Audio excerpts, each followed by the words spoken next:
오늘 저희들에게 주시는 하나님 말씀 함께 봅니다. 빌립보서 1장 8절의 말씀입니다. 한 절 우리가 함께 말씀을 목소리 맞춰서 읽기를 원합니다. 다 같이 시작. 내가 예수 그리스도의 심장으로 너희 무리를 어떻게 사모하는지 하나님이 내 증인이시니라. 아멘. 오늘 말씀의 핵심은 영적 성장입니다. 영적 성장을 위한 거룩한 도전. 이것이 오늘 우리가 마음에 담아야 될 메시지의 주제입니다. 여러분 옆에 분들을 한번 보세요.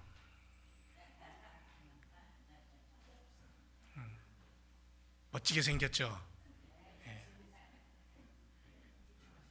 걸작품입니다.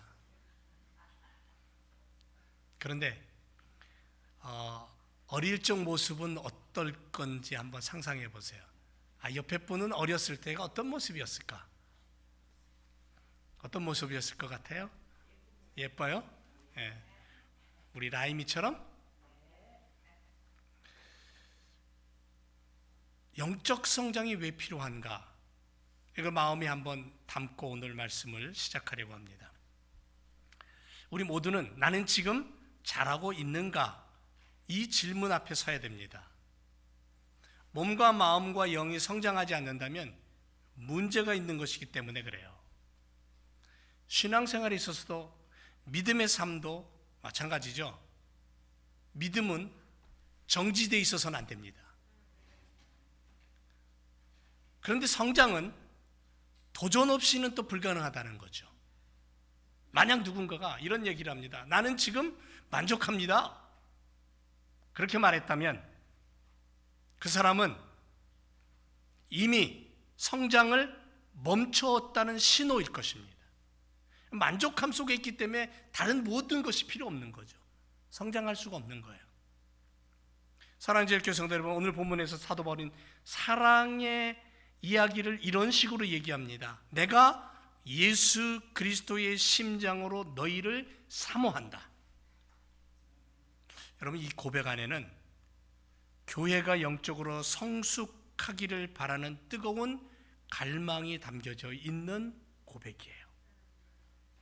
바울은 자기의 심장이 아니라 예수님의 심장으로 교회와 성도를 사랑하고 싶은 거예요.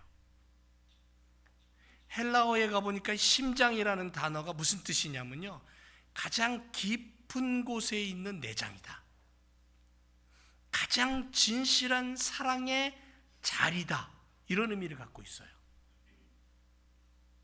바울의 사랑은 감정적인 사랑이 아니라 예수 그리스도의 본질에서 흘러나오는 사랑이라는 거죠. 그 사랑이 교회를 세우고 성도를 성장시키고, 그래서 바울의 이 고백 안에는 영적인 열방이 들어있고 거룩한 사랑이 들어있고 변함없는 소원이 담겨져 있는 고백이라는 거죠. 내가 예수님의 심장으로 너희를 사모한다. 여러분 옆에 있는 아내나 남편 또는 부모나 자녀 또는 교우들을 바라보면서 예수님의 심장으로 당신을 사랑합니다라고 고백할 수 있을까요? 어떻게 생각되세요? 바울은 이 빌립보 교회 성도들을 보면서, 그 교회를 바라보면서 내 심장이 아니야, 십자가에서 피 흘리고 그 6시간 동안 고난을 겪고 심장이 터져나갈 것 같은 아픔과 절망과 죽음 앞에서 하나님을 향하여 부르짖던 그 예수님이 죽으셔서 우리에게 피를 나누시고 심장을 나눠주신 그리스도의 그 십자가의 심장으로 내가 당신들을 사랑합니다라고 고백하는 거예요. 그 사랑이 교회를 세우고 성도들을 성장시킨다는 거죠. 우리가 왜 성장해야 되냐면요, 세상은 끊임없이 변하기 때문에, 세상은 끊임없이 바뀌기 때문에, 세상은 오늘도 이 순간에도 성장하고 있기 때문에 기술도 문화도 가치관도 끊임없이 바뀌어요. 그런데 신앙이 제자리에 머물러 있다면, 우리들의 믿음이 그냥 제자리에 머물러 있다면, 예수님이 2000년 전에 예수님이니까 2000년 전에 머물러 있다면 우리는 이 세상 속에서 도태될 것이고 세상에게 끌려갈 것이고, 그 세상에 어마어마한 회오리 바람 속에 우리가 그저 아무런 중심도 잡지 못하고 휩쓸려 버리고 쓰러져 버릴 것이에요. 그러면 우리는 우리의 신앙이 사라지고 우리의 믿음이 사라지고 우리 고백이 사라지는 거예요.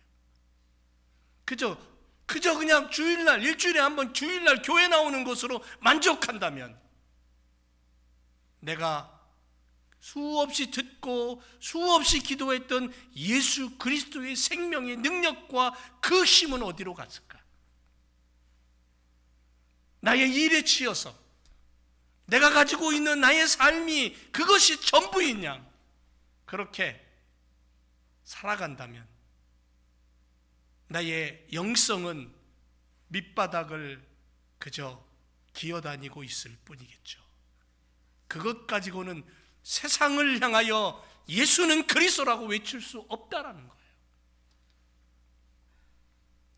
신앙이 멈춘 곳에는 썩는 냄새가 나기 때문에, 그래서 성장은 선택이 아니라 생존이라고까지 얘기하는 거예요.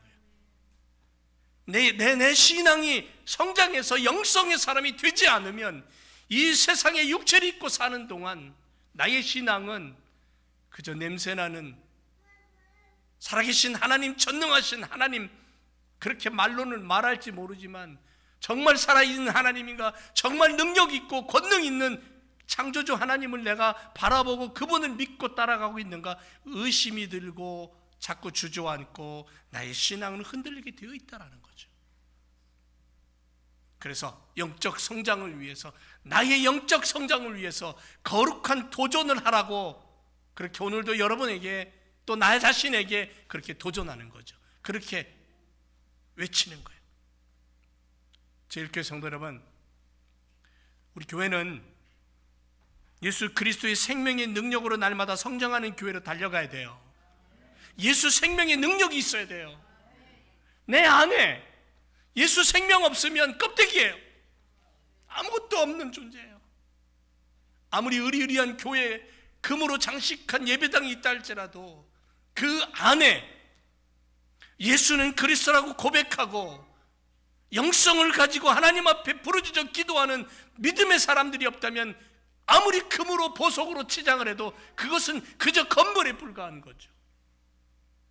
내 안에 생명 되신 예수 그리스도가 없다면 나라는 존재는 성경을 들고 다니고 나라는 존재는 기도는 할지 모르지만 결국은 내 안은 썩어간다는 거죠. 그래서 영적으로 성장해야 되는 거예요. 영적으로 영성 있는 믿음의 사람으로 성장해야 된다는 거죠. 바울은 빌립보 교회를 향해서 분명하게 말합니다. 내가 예수 그리스도의 심장으로 너희를 사모한다, 너희를 사랑한다. 단순한 감정의 말이 아니에요. 바울은 이미 자기 심장이 없다고 느낀 거예요. 내가 부모로부터 물려받은 이 심장이 없다고 느낀 거예요. 여러분, 심장이 없으면 어떻게 되는지 아세요? 은율이가 심장이 망가지니까 하루도 한순간도 살 수 없는 고통 속에 있는 모습을 봤어요.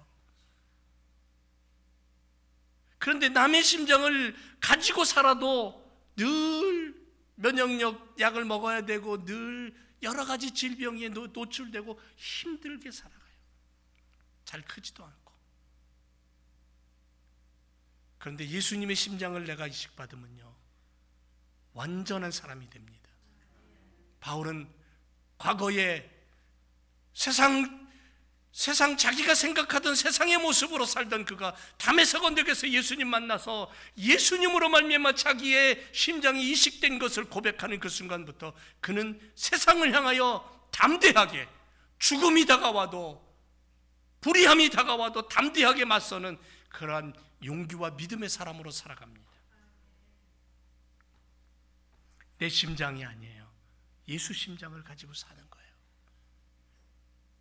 여전히 내 심장은 부모로부터 물려받은 심장이고 여전히 뛰고 있지만, 그러나 내가 기도할 때에 나에게서 뛰고 있는 이 심장의 고동 소리는 내 것이 아닌 예수님 것이고, 예수님이 내게 주신 것이고, 내 안에 흐르는 그 피는 나의 피가 아니라 예수님이 내게 주신 생명의 피라는 믿음을 가지고 살아갈 때에 우리는 나의 입을 통해서 예수는 그리스도라고 외칠 수 있는 그러한 믿음의 걸음을 옮기게 된다는 거죠.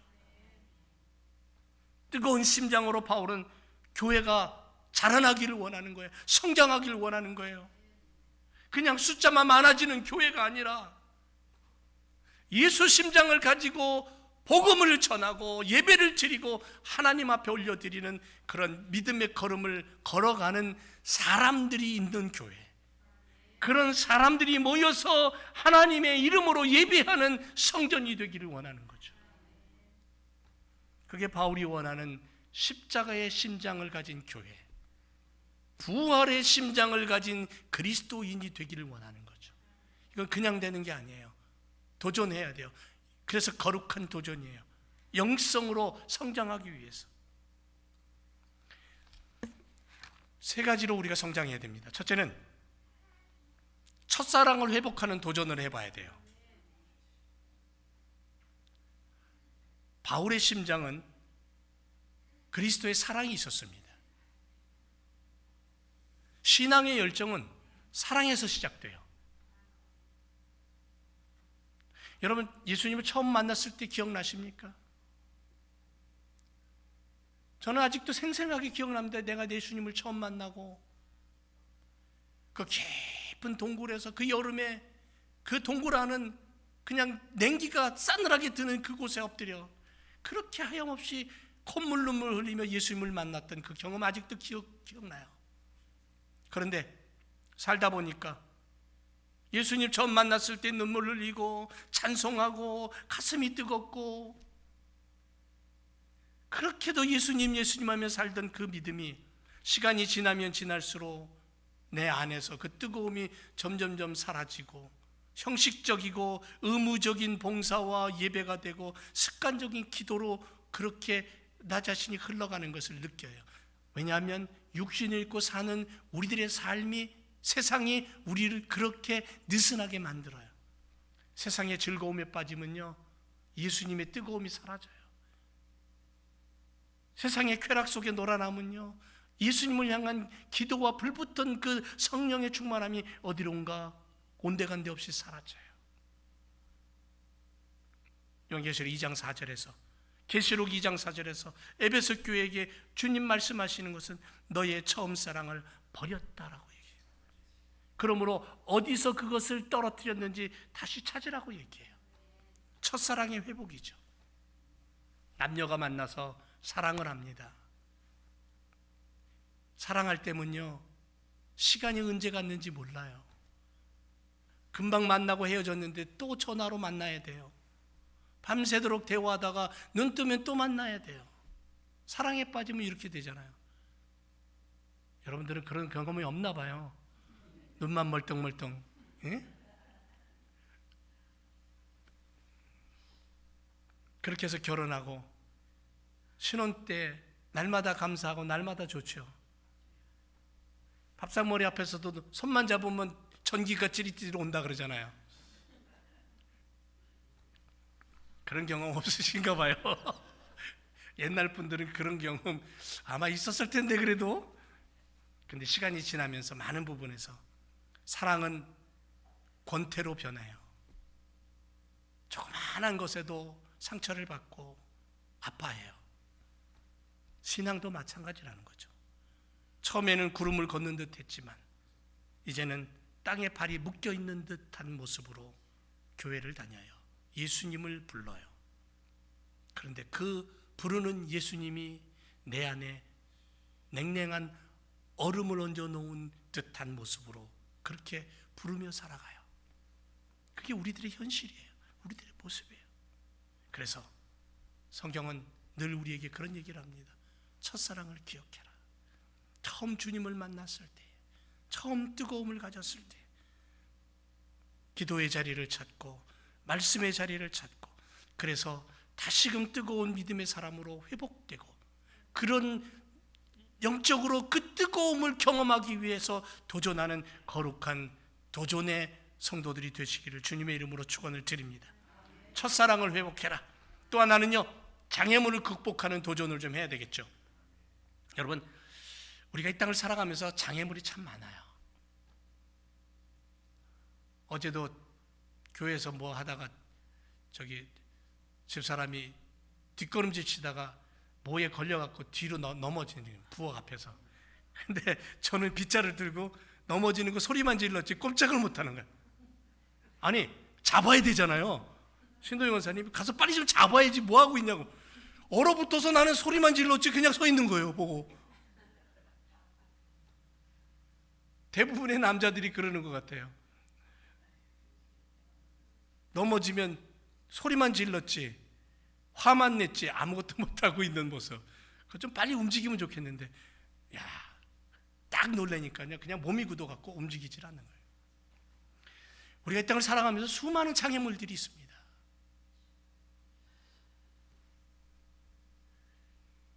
그 중에서도 첫 번째로 만나는 장애물이 뭐냐면요, 세상적인 욕망이에요. 욕심이에요. 세상의 즐거움이에요. 그게 주님을 향한 나의 믿음을 자꾸 잡아요. 걸려 넘어지게 해요. 자꾸 넘어져요. 넘어지다 보면 어떻게 되는 줄 알아요? 일어나기 싫어요. 안 그래요? 넘어져서 일어나기 싫어요. 젊었을 때는 그래도 발딱발딱 일어나는데 나이 먹어보세요. 넘어지면요 일어나기 싫어요. 아유, 그냥 여기 주저앉아 있지 뭐. 일어나려면 한참 걸리고요. 뭔가를 짚어야지 일어나고. 어머니가 맛있는 밥을 준비해 놨는데 아이는 햄버거로 배를 채우고는 그 좋은 밥을 못 먹어요. 그리고는 오히려 뭐라 그래요? 밥투정해요. 엄마 오늘 반찬이 왜 이래? 엄마 오늘 찌개가 짜. 지는 조금 전에 배고프다고 해놓고서는 조금만 기다려 해놨더니 가서는 부스러기 과자 주워 먹고 뭐 이건 먹고 저건 먹고 그래 놓고는 배가 차니까는 이제 밥상머리 앞에서 그 투정이 나고 있는 거예요. 세상에서 주는 잠깐의 즐거움 때문에, 세상이 던져주는 그 많은 부스러기들이 내 배를 채우고 있기 때문에, 내 허기를 달래고 있기 때문에, 정작 생명 되신 말씀 앞에 나와서는 오늘 말씀이 왜 저래? 저 말씀 오늘 나를 찌르고 있네. 왜 저러고? 우리 목사님 왜 저래 맨날? 그러고는 앉아있죠. 이 인터넷에서 보니까 아무개 목사님은 우와 설교가 대단한데 문장이 멋진데 왜 우리 목사님은 맨날 저래? 왜 우리 교회 전도사님은 맨날 저래? 그러고 있죠. 우리 동네 말고 저쪽 동네. 세상이 주는 잠깐의 즐거움이 내 배를 채운다면, 여러분 정작 주의 말씀의 은혜의 풍성함을 누리지 못하고 늘 언제나 배고픔 속에, 늘 언제나 영적인 갈급함 속에 세상의 장애물이 주는 것을 먹으면서 그것이 진정한 하나님의 위로인 것처럼 그렇게 위로받고 사는 인생. 그래서 성경은 말합니다. 세상의 유혹에 넘어가지 말아라. 한순간의 즐거움에 흔들리지 말아라. 우리 믿음의 성장을 가로막는 장애물들을 극복하기 위해 도전해야 된다는 거예요. 단단한 마음으로 도전해야 돼요. 마냥 있어서는 안 돼요. 도전해야 돼요. 내 마음 단단히 먹고 그것을 거부할 수 있어야 된다는 거예요. 교회에 잘못된 신앙을 가지고 이단이들이 들어오면 어떻게 돼요? 그래도 새 신자 왔다고 즐겁게 받아줘야 됩니까? 이단이 들어오면요, 그건 문 앞에서부터 막아야 돼요. 절대로 용납해서는 안 돼요. 예수 그리스도를 잘못되게 해석하고 거부하는 사람들이 있다면 막아야 돼요. 그러나 정말 국률한 마음으로 위로받고 싶고 상처받은 사람이 있다면 그 사람은 어서 오십시오 해야 되겠죠. 품어줘야 되겠죠. 이 세상에 수많은 장애물들이 우리를 그렇게 막고 있어요. 끝없는 정보의 홍수, 거짓이 진짜처럼 활보하는 시대, 편안함과 쾌락을 추구하는 문화 속에 진리가 멀리 가버린 이 시대 옆에 서로 간의 관계 속에서 상처를 주고받으면서 늘 의지해야 될 아내와 남편, 부모와 자식 속에서도 상처를 주고받으면서 그렇게 우리들의 인생은 늘 보이지 않는 상처투성이로 싸매도 여전히 낫지 않는 고름투성이인 그러한 인생을 살아가는 모습들이 너무 많다는 거죠. 그래서 주님은 우리에게 십자가 지시면서 우리를 사랑하셨고, 피 흘리시면서 우리를 용서하셨고, 무덤 문을 열고 부활하시면서 우리에게 소망을 주신 그 주님, 내가 그 주님 가지고 다른 이에게 세상의 장애물들이 이러한 상처와 이러한 아픔과 이러한 고통을 가져다 주니까 주님께로 와서 위로받고 치유받으라고 우리가 그런 삶의 모습을 보여줘야 되지 않겠어요? 그래서 성경은 우리에게 하나님은 사랑의 하나님, 용서의 하나님, 화해의 하나님, 먼저 손을 내미신 하나님, 그렇게 얘기하잖아요. 하나님과의 관계에서 우리가 멀어지지 말고 가까워지고, 세상은 늘 언제나 우리가 하나님과 멀어지기를 원하고 우리가 하나님을 버려버리기를 원하고, 그래서 그렇게 능력과 권능으로 출애굽한 이스라엘 백성들도 광야에 들어서서 뭐 했어요? 자기들의 금붙이 던져서 금송아지 만들어 하나님이라고 섬겼잖아요. 그게 인간의 연약함이잖아요. 그게 인간의 죄성이잖아요. 우리가 영적으로 성장하기 위해서 거룩한 도전이 필요해요. 그건 뭐냐면 내게 다가오는 세상적인 장애물들을 밀어낼 수 있는 용기, 그리고 거룩하신 하나님의 말씀을 받아 내가 믿음의 사람, 거룩한 성결된 그리스도인으로 성장하고 나아가기를 소망하며 도전하는 그러한 믿음의 걸음이 우리에게 있어야 될 줄로 믿습니다. 세 번째는 이 영적 성장을 위한 거룩한 도전에 성령님이 필요하다라는 거죠. 그래서 오늘도 성령님 나를 도와주세요. 성령 하나님 나를 도와주세요. 예수님이 구름을 타고 하늘로 올라가시기 위해 약속하신 게 뭐냐면 아버지 약속하신 성령을 보내주시겠다 그랬어요. 선물을 보내주시겠다 그랬어요. 그 성령 하나님이 오시면 나를 그리스도께로 인도한다 그랬어요. 그리스도의 사람이 되게 해요. 성경의 사람이 되게 해요. 성령을 의지하고 살면 세상의 장애물을 이길 수 있는 힘과 능력을 주셔요. 그래서 성령, 그 하나님이 내게 필요한 거예요. 성령 하나님이 우리에게 필요한 거예요. 너희 안에 행하시는 이는 하나님이라 그랬어요. 빌립보서 2장 13절에 자기의 기쁘신 뜻을 위하여 너희로 소원을 두고 행하게 하시는 하나님이라 그랬어요. 그분이 내 안에 거룩한 하나님의 소원을 담게 하시고 그 소원을 이루도록 나를 이끌어 가시고 인도하시는 성령의 능력.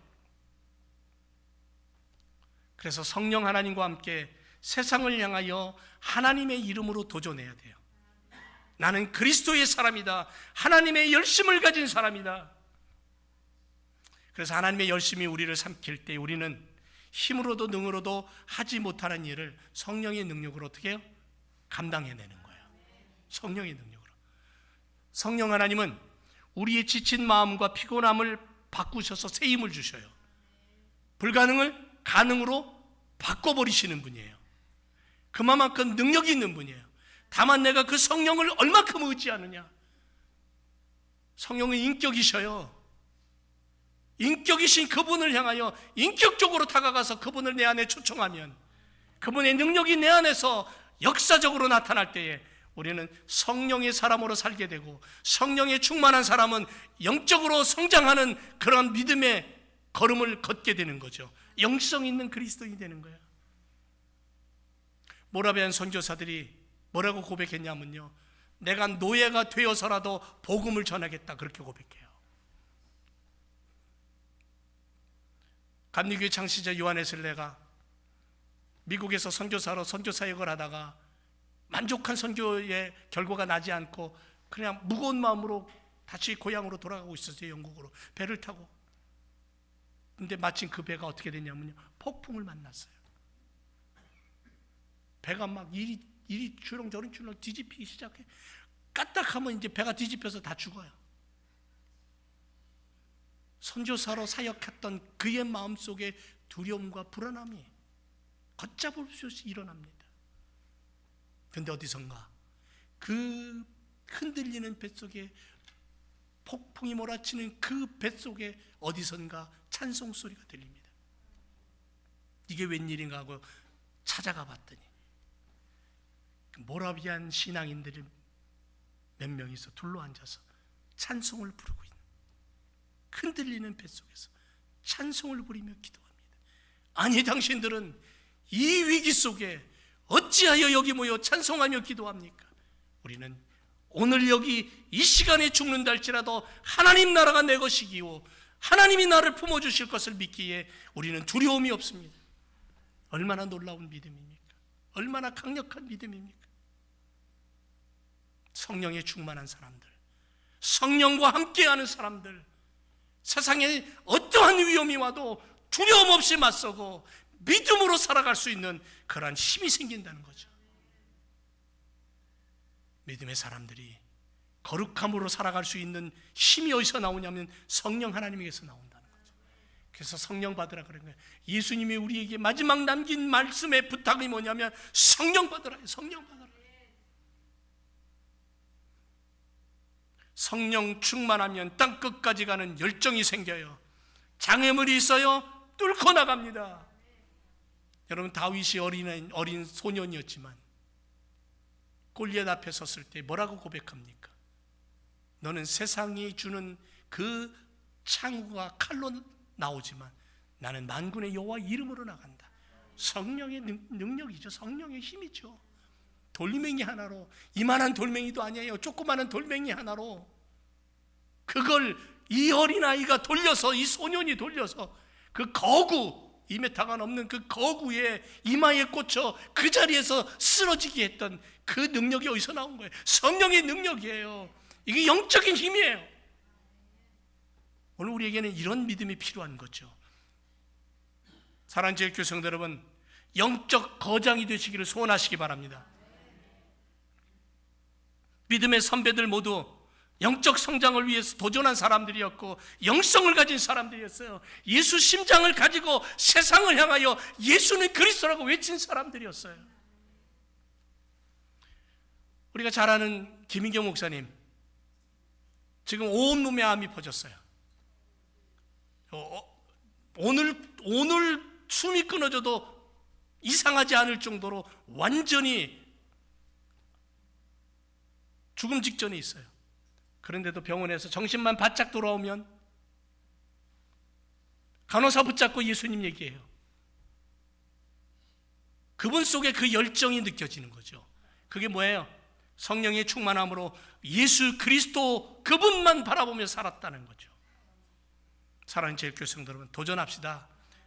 세상이 주는 것 즐거움으로 마냥 받아먹지 말고, 세상 속에 있지만 우리는 영적인 사람이고 믿음의 사람이고 십자가 지시고 우리를 구원하신 새 생명의 사람이고 천국의 사람이고, 우리의 시민권이 어디 있어요? 저 하늘나라 있잖아요. 첫사랑을 회복하고 주님 사랑합니다 고백하고 내 심장이 내 것이 아닌 주님 것임을 믿고 세상이 주는 그 어떠한 즐거움과 그 어떠한 것도 장애물로 여기고 밀어내고 성령의 능력을 가지고 하나님 나라를 위해서 교회를 섬기고 믿음을 지키고 가정을 지키고 우리의 일터 속에 예수 그리스도가 증거되는 그러한 믿음의 삶으로 달려가시기를 주님의 이름으로 축원을 드립니다. 기도하겠습니다.